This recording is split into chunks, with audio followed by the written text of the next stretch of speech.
আজকে থেকে খাদানের শুটিং শুরু হচ্ছে, আমরা সবাই জানি। খাদানের গল্প সহ প্রত্যেকের লুক আমাদের সামনে এসে গেছে। কি ফ্যান্টাস্টিক লাগছে। আমি প্রথমেই থ্যাংক ইউ জানাতে চাই হাসানকে। হাসান পুরো বিষয়টা অ্যাকচুয়ালি পাঠিয়েছে। হাসান পাঠিয়েছে বলে গোটা বিষয়টা তোমাদেরকে জানাতে পারছি।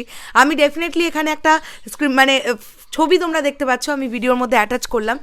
গোটাটা কিন্তু বেরিয়ে গেছে, আমি অবশ্যই পড়বো এবং তার সঙ্গে সঙ্গে এই লুকগুলোও রিয়াকশন করব কেমন কি লাগছে। প্রথমেই আগে আমরা দেখতে পাচ্ছি, দেখো খাদানে এটা আমরা দেবদার লুক দেখতে পাচ্ছি। কি ভয়ঙ্কর একটা লুক লাগছে, মানে কি অন্য রকম লাগছে। ফেসিয়াল এক্সপ্রেশনটা দেখো দেবদার, বড় বড় দাড়ি এবং আমরা বুঝতেই পারছি হেয়ার স্টাইল অত্যন্ত অন্যরকম লাগছে, বেশ সুন্দর লাগছে। ঠিক পাশেই আমরা দেখতে পাচ্ছি যিশু সেনগুপ্তকে। যিশু সেনগুপ্তের ব্যাক লুকটা আমরা দেখতে পেয়েছিলাম, বাট এটা ফ্রন্ট থেকে আমরা দেখতে পাচ্ছি। এখানে আমরা বরখা বিস্তকে দেখতে পাচ্ছি ওপরে, তার ঠিক নিচে আমরা ইধিকা পলকে দেখতে পাচ্ছি এবং তার সঙ্গে সঙ্গে দেখতে পাচ্ছি আমরা এখানে অনির্বাণ বাবুকে দেখতে পাচ্ছি, অনির্বাণ চক্রবর্তী, এবং তার সঙ্গে সঙ্গে এখানে আমরা স্নেহা বসুকে দেখতে পাচ্ছি। অর্থাৎ অনেকের লুক কিন্তু আমাদের সামনে চলে এসেছে এবং প্রত্যেকের লুকটাই যদি আমরা খুব মন দিয়ে দেখি, ওই পুরুলিয়ার দিককার লুকগুলো যেমন হয়, ওখানকার ট্র্যাডিশনাল লুক যেরকম হয় সেই ধরনের লুক কিন্তু দেওয়া হয়েছে। এবার চট করে আমি পড়ে ফেলি গোটা মানে আর্টিকেলটা কীরকম কী বেরিয়েছে। কয়লাখনি অঞ্চল, সেখানকার শ্রমিকদের জীবন, খনিকে ঘিরে রাজনীতি, এই সব কিছু নিয়েই দীর্ঘদিন ধরে গবেষণা করছেন পরিচালক সুজিত দত্ত। এবার তারই প্রতিফলন দেখা যাবে দেব এবং যিশু সেনগুপ্তকে নিয়ে তার নতুন ছবি খাদানে। শ্যাম মাহাতো আর মোহন দাসের বন্ধুত্বের গল্প বলবে খাদান। তার মানে শ্যাম মাহাতো হচ্ছে এখানে দেবদা এবং মোহন দাসের ক্যারেক্টারটা হচ্ছে যিশুদার ক্যারেক্টারটা। শ্যামের চরিত্রে দেব, যিশু হলেন মোহন। পুরুলিয়ার প্রত্যন্ত এলাকা থেকে দামোদর উপত্যকার কয়লাখনি অঞ্চলে শ্রমিকের কাজ করতে আসে শ্যাম। অন্যদিকে বৈষ্ণব সম্প্রদায়ের মোহন, যে কীর্তন গাইতো একটা সময়, তার সঙ্গে শ্যামের দেখা হয় ওই কয়লা অঞ্চলেই, ওই খনি অঞ্চলেই।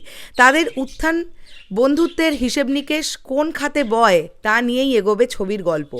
দেব এবং সুরিন্দর ফিল্মস প্রযোজিত এই ছবির শুটিং শুরু হচ্ছে আজ থেকে। এই ছবির জন্য যেরকম চেহারা তৈরি করেছেন দেব, আগে তাকে সেইভাবে খুব বেশি দেখা যায়নি।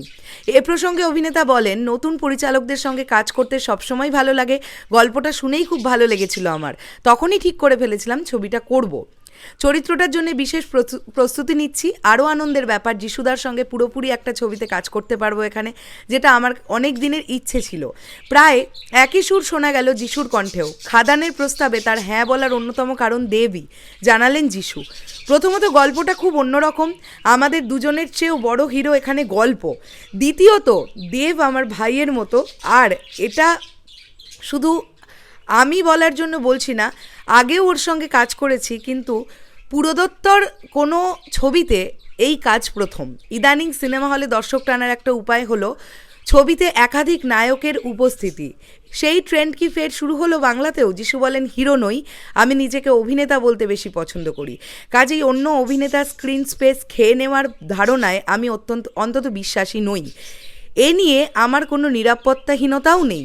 ছবিতে দেবের স্ত্রীর চরিত্রে রয়েছে বরখা বিস্ত, আর যিশুর বিপরীতে সুযোগ পেয়েছেন স্নেহা বসু। ইধিকা পাল রয়েছেন একটি বিশেষ চরিত্রে। খনি অঞ্চলের এক স্থানীয় জনজাতি সম্প্রদায়ের প্রতিনিধিত্ব করছে অনির্বাণ চক্রবর্তীর চরিত্রটি। ঘটনাচক্রে সেও শ্যাম ও মোহনের সঙ্গে জড়িয়ে পড়বে। নাচ, গান, অ্যাকশনের মতো পুরোদস্তর কমার্শিয়াল ছবির উপাদান থাকলেও গল্প বলার ধরনে থাকবে অভিনবত্ব, দাবি করলেন পরিচালক। একটা দীর্ঘ সময় ধরে পড়াশোনা কাজ চালিয়েছে খনি অঞ্চল জুড়ে, তাই সেটাকে ছবিতে রূপ দিতে পারা আমার কাছে বড় ব্যাপার, বললেন সুজিত। এর আগে তিনি ইন্ডিপেন্ডেন্ট ছবি তৈরি করেছিলেন নামী প্রযোজনা সংস্থার ব্যানারে। খাদানি সেই অর্থে প্রথম ব্রেক তার। ছবির সঙ্গীত পরিচালনার দায়িত্বে রয়েছেন নীলায়ন চট্টোপাধ্যায়, সিনেমাটোগ্রাফির দায়িত্বে রয়েছেন শৈলেশ অবস্থি। আর ছবির শিডিউল দীর্ঘ। কলকাতা তো বটেই, রানীগঞ্জ এলাকার বিস্তৃত খনি অঞ্চল জুড়ে চলবে খাদানির শুটিং। তো ফ্যান্টাস্টিক পুরো বিষয়টা আমরা জানতে পারলাম যে পুরুলিয়ার কয়লা খনির শ্রমিকদের জীবনযাপন এবং তার সঙ্গে একটি বন্ধুত্বের গল্প বলবে খাদান গল্পটা। তার মানে এখানে যিশুদা একদম দেবদার বন্ধু এবং এখানে কোনো মতেই যিশুদা ভিলেন তো নয়। তো পুরো বিষয়টা দারুণ লাগলো, জানতে পারলাম অনেক কিছু, ইদিকা পলের সম্পর্কে একটু জানতে পারলাম, অনির্বাণ চক্রবর্তীর সম্পর্কে জানতে পারলাম, দারুণ লাগলো। তার মানে বেসিক্যালি খাদান সিনেমার নায়িকা হচ্ছে বরখা বিস্ত, ইদিকা খাদান ছবির নায়িকা সেই অর্থে নয়, মোস্ট প্রবাবলি মেন হিরোইন বোধহয় বরখা বিস্ত। আর্টিকেলটা পড়ে তো তাই মনে হলো। তোমাদের কি মনে হলো, কেমন লাগলো দেবদার লুক সহ সকলের লুক অবশ্যই কমেন্ট করে জানাও। শেষ করলাম ভিডিওটা, দেখা হচ্ছে আবার খুব শিগগিরই। তাহলে এখনের জন্যে টাটা। খাদান তো ভাই কিছু করতে আসছে।